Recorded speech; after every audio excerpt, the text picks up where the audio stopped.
Dan zet je de artikel op de band, legt het erop en drukt op de startknop. En dan moet je het naar de orenkant draven. Want de pakjesmachine pakt net alleen nog krekt, maar ook heel rap.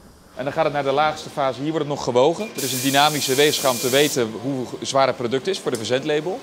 Daarna wordt de verzendlabel erop gedrukt en is die op weg naar de klant. 6 seconden? 6 seconden. Dit is het tweede exemplaar van de machine in de vraat. De eerste zit bij bol.com. Deze bij technische gruthandel Lazolek in Snits. Commercieel manager Renate Groenewold zocht een soort positieve punten in de investering. De besparing op het verpakkingsmateriaal, zeker 50%.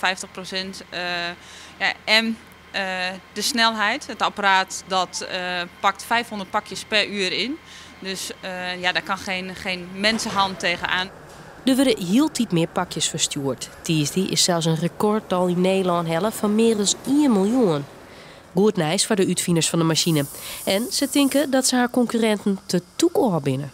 De concurrenten die nemen de doos centraal en stoppen het product erin.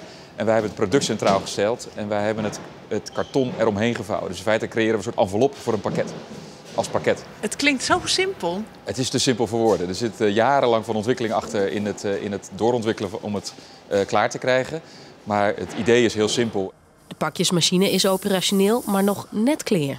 We zijn nu bezig om de machine de kinderziektes eruit te halen en te zorgen dat die verkooprijp is. En zodra dat klaar is, binnen de ambitious grut. We beginnen voor de deur, zo dicht mogelijk bij huis.